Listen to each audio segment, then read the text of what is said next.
Hello नमस्कार दोस्तों। आज हम बात करेंगे ऑयल इंडिया स्टॉक के बारे में और जानेंगे इसके गिरावट की वजह।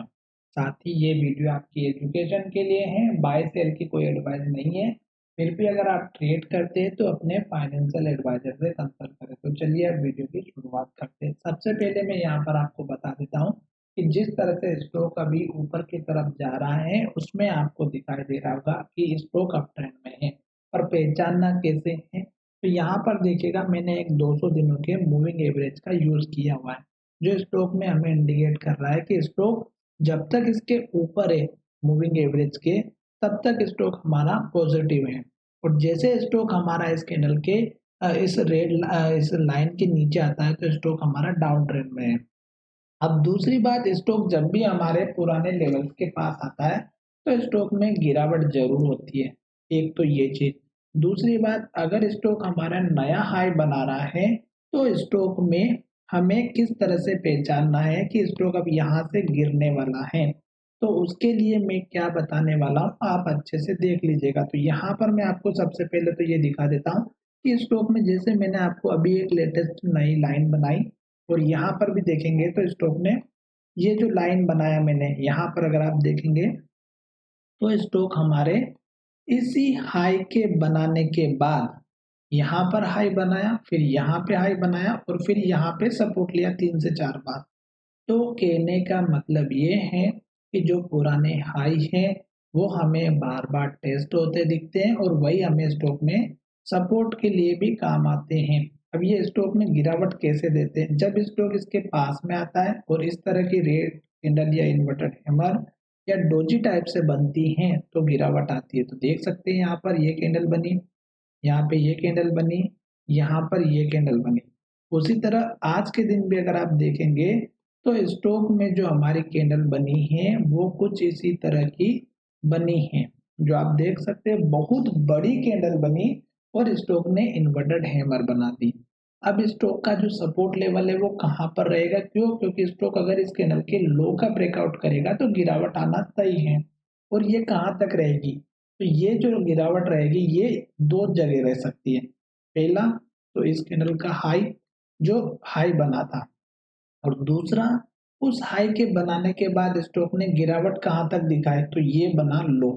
और ये लो कहाँ पर बना, इस कैंडल के हाई का। जब स्टॉक ने इस हाई को ब्रेक किया तो यहाँ पर हाई बनाया और जब गिरावट आई तो इस हाई तक आई। तो ये चीज आपको अब समझ में आ गई होगी कि मैं आपको क्या समझाना चाहता था। तो ये दो तो हो गए आपके सपोर्ट लेवल। अब स्टॉक को अगर पॉजिटिव ट्रेंड को कंटिन्यू रखना है तो हमारे एक लास्ट का लो यहाँ पर बना और दूसरा यहाँ पे बना और अब स्टॉक ने यहाँ पर बनाया। तो ये जो लो बना है 445 रुपए का, इसके नीचे स्टॉक नहीं आना चाहिए और स्टॉक इसके ऊपर लो बना है और ये लो कहाँ बने, एटलीस्ट इसके बीच में ही बने, तब स्टॉक हमारे अप ट्रेंड को कंटिन्यू करेगा। अदरवाइज स्टॉक में अगर गिरावट आई और इस लो को तोड़ा तो और भी नीचे के सपोर्ट लेवल आपको देखने को मिल सकते हैं। अब बात करेंगे कि स्टॉक यहाँ से सपोर्ट लेकर के ऊपर की तरफ जाता है तो टारगेट कौन सा रखना है। अभी जो लेटेस्ट का हाई बना ये एक तो आपको टारगेट रखना है, ठीक है, जो आपको बहुत ही अच्छे तरीके से मैं समझा रहा हूँ स्टार्टिंग से लेके एंडिंग तक। अब उसके बाद देखिएगा कि स्टॉक ने यहाँ से लेके यहाँ तक हर एक कैंडल ग्रीन बनाई, हर एक कैंडल का हाई ब्रेक हुआ और हाई के पास क्लोजिंग हुई। आज की कैंडल भी हमारी बनाया हाई है पर क्लोजिंग जो है इसने अपने लो की तरफ दी है। और नेक्स्ट ट्रेडिंग सेशन में भी अगर ये हाई इसी तरह कंटिन्यू रहता है, हर एक कैंडल का हाई ब्रेकआउट होता है, तो तब तक हमें वेट करना है। जैसे हाई ब्रेकआउट होना बंद कर दे तो हमें अपना जो है सतर्क हो जाना है कि जैसे ही उस कैंडल के हाई का ब्रेकआउट होना बंद हुआ, रेड कैंडल बनी, तो हमें निकल जाना है प्रॉफिट लेकर। तो इस तरह से आपको पता चल जाएगा। और अगर आप हमारे पुराने कस्टमर होंगे या फिर हमारे पुराने व्यूअर होंगे तो आपको अच्छे से समझ में आ गया होगा कि स्टॉक में कब एंट्री और कब एग्जिट लेना है। साथ ही ये वीडियो अगर आपको अच्छा लगा हो तो चैनल को सब्सक्राइब जरूर करिएगा और ध्यान रखिएगा कि जब भी स्टॉक हमारे कुछ इस तरह के इंडिकेशन देता है उसमें आप वॉल्यूम चेक कीजिएगा, वॉल्यूम कितना आ रहा है और क्लोजिंग कहाँ पर हो रही है। तो ये चीज आपको 2 दिन में देखेंगे तो स्टॉक ने पहली वाली जो कैंडल बनाई, ये पॉजिटिव कैंडल बनाई थी और स्टॉक ने वॉल्यूम भी ज्यादा बनाया। ठीक है, तो यहाँ पर क्या किया, स्टॉक ने ओपनिंग यहाँ से की और क्लोजिंग हाई के पास दी, वॉल्यूम भी ज्यादा था, तो इसका मतलब ये हुआ कि स्टॉक जो है हमारा ऊपर की तरफ जाएगा।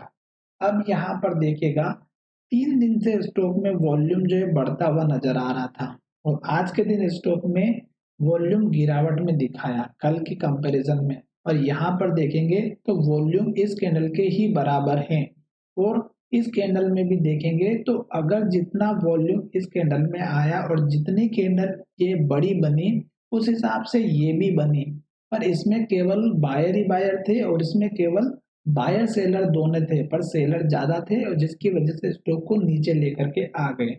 तो ये कंडीशंस कुछ होती हैं। साथ ही डिलीवरी का आप भी चेक करते रहिएगा, चार्ट पैटर्न भी चेक करते रहिएगा, मार्केट क्या कह रहा है, मार्केट की डायरेक्शन क्या है, वो भी आप अगर पता करेंगे तो मुझे लगता है कि आप जो है स्टॉक मार्केट में चार्ट में थोड़ा बहुत कुछ हासिल कर सकते हैं। बाकी ये सब प्रैक्टिस की बात है, जब तक आप प्रैक्टिस नहीं करोगे, खुद पे भरोसा नहीं रखोगे, तब तक नहीं हो पाएगा। तो चलिए वीडियो कहीं विराम करते, धन्यवाद।